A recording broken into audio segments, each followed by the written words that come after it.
இடத்துல வந்துட்டு பொறுமையாக இருக்கணும் அப்படின்னு எல்லாருமே கேட்டு தெரிஞ்சுக்கிட்டீங்களே. அடுத்ததாக வந்துட்டு நம்ம நிகழ்ச்சியில் நம்ம பார்க்க போகிறது உணவு பழக்க வழக்கம் மூலயமா வயசானவங்களுக்கு ஏற்படுற உடம்புல இருக்கிற ப்ராப்ளம்ஸ், ஃபிசிக்கலி நடக்கிற ப்ராப்ளம்ஸ்லாம் வந்து எப்படி சரி பண்ணுறது அப்படின்றத நம்மளுக்கு சொல்லிக் கொடுக்கறதுக்காக டாக்டர் அருண் வெயிட் பண்ணிட்டு இருக்காரு. அவர் என்னெல்லாம் சொல்கிறாரு அப்படின்னு பாருங்கள். வணக்கம் நேயர்களே.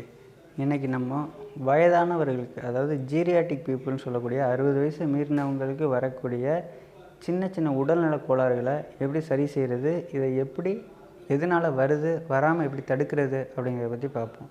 முதல்ல வயசானாலே எல்லா உறுப்புகளினுடைய செல்களையுமே தன்னுடைய செயல்திறனை பாதிகளோ குறைச்சிக்கும் அப்படிங்கிறது ஒரு விஷயம். அப்படி இருக்க பட்சத்தில் சர்க்கரை வியாதியிலேருந்து ஆரம்பித்து மூட்டு வலிலேருந்து ஆரம்பித்து அனைத்து நோய்களுமே வரும் அப்படிங்கிற ஒரு பக்கம் இருந்தாலும், அந்த உடல் இது பெரிய அளவிலான பிரச்சனைகளை விட அதிகமாக பாதிக்கப்படக்கூடிய சின்ன சின்ன பிரச்சனை என்னென்னா, உடம்பெல்லாம் பூச்சி விடுற மாதிரி இருக்குது, காலெல்லாம் குத்துது, குடையுது, வயிறெல்லாம் எரியுது, தலையெல்லாம் வலிக்குது, இந்த மாதிரியான சின்ன சின்ன பிரச்சனைகளோடு இருப்பாங்க. அதாவது நம்னஸ், குத்தல், குடைச்சல், உருட்டல், பிரட்டல், அந்த மாதிரி எதோ சொல்லிகிட்டு இருப்பாங்க. இவங்களுக்கு கோடி கோடியாக டெஸ்ட் எடுத்தாலுமே எல்லாமே நார்மல் தான் இருக்கும். ஆனால் அவங்க என்ன ஏமாத்துறாங்களா அப்படின்னு சொல்லிட்டு பிள்ளைங்கள் கூட எரிஞ்செறிஞ்சு விழுகிற நிலைமையில தான் இருப்பாங்க. இது மேலும் அவங்கள துன்பப்படுத்தும். இதை ஆராய்ஞ்சு பார்க்கும் பொழுது எந்தவித காரணம், இப்போ சுகர் அப்படின்னா இன்சுலின் பற்றாக்குறை இருக்குது, அதனால் வருது அப்படிங்கிற கண்டுபிடிச்சி அதை ட்ரீட்மெண்ட் பண்ணால் அவங்க கொஞ்சம் மனதிடத்தோடு இருப்பாங்க. அது சரியாவதோ இல்லையோ அவங்களோட அக்கறையாக பார்த்துக்கிட்டோம்னாலே அவங்க சந்தோஷமாக இருப்பாங்க. ஆனால் இதுதான் நோயே இல்லையே, இதுக்கான காரணமே தான் கண்டறியலையே, அப்புறம் வந்து குழந்தைங்களும் பார்த்துக்க மாட்டாங்க, யாருமே கண்டுக்க மாட்டாங்க. ஸோ அவங்க மேலும் மனமுடைந்து போய் நிலைமையில் தான் இருப்பாங்க. இதுக்கான காரணம் இல்லை. ஆனால் அவங்க என்ன ஏமாத்துறாங்களான்னு பார்த்தா 100% ஏமாத்தல. அவங்களுக்கு உண்மையிலே இந்த பிரச்சனைலாம் இருக்குது.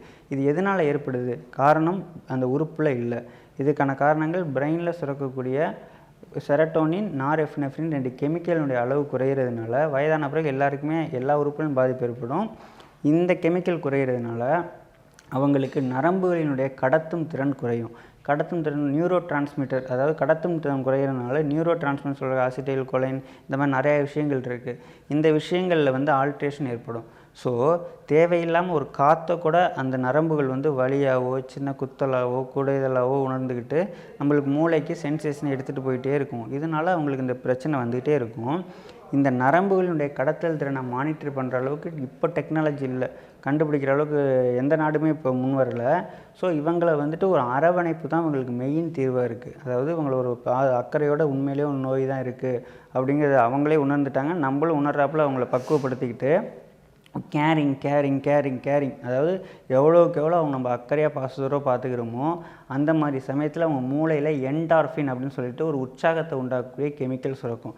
ஈவன் லவ் பண்ணுறதுலேருந்து ஆரம்பித்து எந்த ஒரு பிடிச்ச விஷயம் செஞ்சாலுமே மூளையில் சுரக்கக்கூடிய சந்தோஷத்துக்கான காரணி என்டார்ஃபின்கிற கெமிக்கல். இந்த கெமிக்கலை சுரக்க வைக்கிறது மருந்துகள் இல்லை, அன்பும் அரவணைப்பும் தான் இந்த கெமிக்கலை சுரக்கும். இந்த சந்தோஷத்தை உண்டாக்கக்கூடிய கெமிக்கலை மூளையில் சுரக்கக்கூடிய எந்த வித விஷயத்தை நம்ம செஞ்சாலுமே இந்த மாதிரியான காரணங்கள் கண்டறியப்படாத, எந்தவித உடல்நல பாதிப்பும் இல்லாத, ஆனாலும் உடலை பாதிக்கக்கூடிய நோய்கள், அதாவது மனநலம் சார்ந்த உடல் நோய்களை கம்ப்ளீட்டாக சரி பண்ணிடலாம். ஸோ இந்த என்டார்ஃபின்கிற சந்தோஷத்தை உண்டாக்கக்கூடிய அற்புதமான கெமிக்கலை சுரக்கக்கூடிய ஒரே மருந்து அன்பு, அரவணைப்பு. இதை மட்டும் கொடுத்துட்டு அவங்களுக்கு ஈஸியாக செரிமானமாகக்கூடிய நார்சத்து உள்ள உணவுகள், சப்பாத்தி, கோதுமை, கீரைகள், காய்கறிகள், இதை மட்டும் கொடுத்துட்டு வந்தோம் அப்படின்னா இந்த மாதிரியான முதுமை காலத்தோட குத்தல், குடைச்சல், இந்த மாதிரி பிரச்சனை இல்லாமல் ஆரோக்கியமாக முதுமை காலத்தை சந்தோஷமாக வாழலாம் அப்படிங்கிறது ஒரு மிக முக்கியமான விஷயம். இதை கீப்பப் பண்ணிக்கிட்டு நம்மளும் இப்போ வருங்காலத்தில் நம்மளுக்கும் இந்த பிரச்சனை வரணும்னு தடுத்து சந்தோஷமாக வாழ்வோம். நன்றி. நாளை மேலும் ஒரு நோயை எப்படி இயற்கையாக தீர்க்கிறத பற்றி பார்ப்போம். இதே மாதிரி ஒரு சூப்பரான இன்ஃபர்மேட்டிவான செக்மெண்ட் உங்களுக்காக வெயிட் பண்ணிகிட்டே இருக்குது. பட் அதை பார்க்கறதுக்கு முன்னாடி சத்தியம் புது பொழுது நிகழ்ச்சியில் இப்போ ஒரு சிறிய இடைவேளை.